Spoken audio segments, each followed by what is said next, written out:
नमस्कार, जय हिंद। भारत तक देख रहे हैं आप और मैं हूं ऋषिराज। बड़ी खबर बता रहे हैं, तालिबान को सबसे पहले मदद देने वाला देश कतर। यह खबर उससे जुड़ी हुई है, कतर ने तालिबान को आईना दिखाने का काम किया है।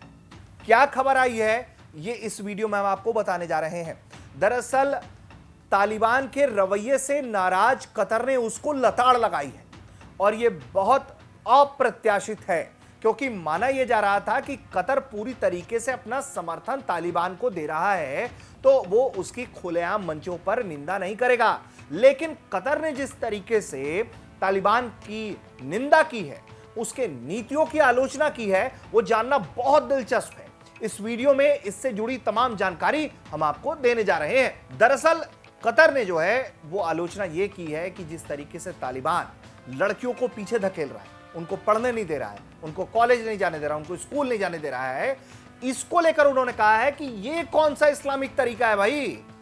अगर आपको इस्लामिक तरीके से देश ही चलाना है तो आप हमसे सीख सकते हैं। यानी कि कतर तालिबान को कह रहा है कि अगर इस्लामिक व्यवस्था के जरिए ही अगर तुम्हें देश चलाना है तो फिर हमसे सीखो। कतर के विदेश मंत्री शेख मोहम्मद बिन अब्दुल रहमान अल थानी ने एक न्यूज कॉन्फ्रेंस में यूरोपियन फॉरेन पॉलिसी चीफ के साथ बातचीत करते हुए कहा है कि अफगानिस्तान में लड़कियों की एजुकेशन पर रोक निराशाजनक है। उनका कहना है कि हाल ही में अफगानिस्तान में जिस तरह के कदम उठाए गए हैं वो दुर्भाग्यपूर्ण है। ये देखकर काफी निराशा हुई कि ये कुछ ऐसे स्टेप्स लिए गए हैं जिससे अफगानिस्तान विकास की राह में काफी पीछे जा सकता है। कतर के टॉप डिप्लोमेट की तरफ से कहा गया है कि लड़कियों की शिक्षा को लेकर तालिबान का रवैया बेहद निराश कर देने वाला है। यह कदम अफगानिस्तान को पीछे धकेल देगा।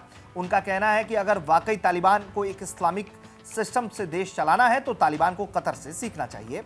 यह खबर इसलिए भी बड़ी है क्योंकि अमेरिका सेना के निकलने के बाद कुछ ही हफ्तों में अफगानिस्तान में उथल पुथल मची और कतर ने इस संवेदनशील वक्त में अफगानिस्तान की काफी हद तक मदद की।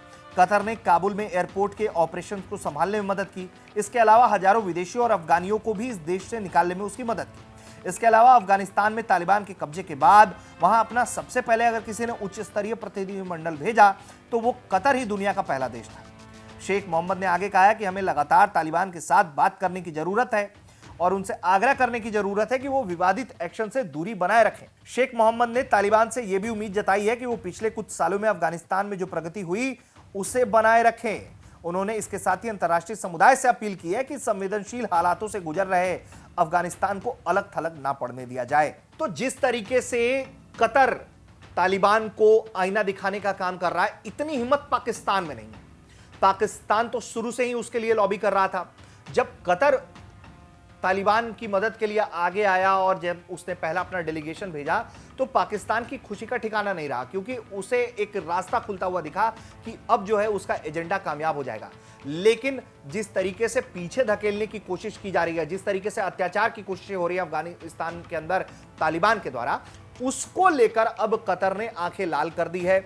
यानी कि जो पाकिस्तान का एजेंडा है, जिस इस्लामिक करण को लेकर वो तालिबान को पीछे से समर्थन देता रहा है, उसको भी एक तरीके से ये झटका माना जा सकता है। और आने वाले दिनों में अब देखना होगा कि तालिबान का क्या रिएक्शन है, क्योंकि तालिबान लगातार दूसरे देशों को कह रहा है कि आप हमें मत बताइए कि हमें कैसे चलना है, क्या करना है। वो लगातार कह रहा है कि हमें मालूम है कि हमें किस तरीके से अपना देश चलाना है। ऐसे में अगर कतर उन्हें कोई बात कह रहा है तो क्या मदद करने वाले मददगार कतर की बात तालिबान सुनता है या झगड़ा झंझट वहां फिर बढ़ जाएगा, तनाव बढ़ जाएगा इन दोनों देशों के बीच, यह भी देखना होगा। ऐसी तमाम खबरों के लिए आप देखते रहिए भारत तक। नमस्कार, जय हिंद।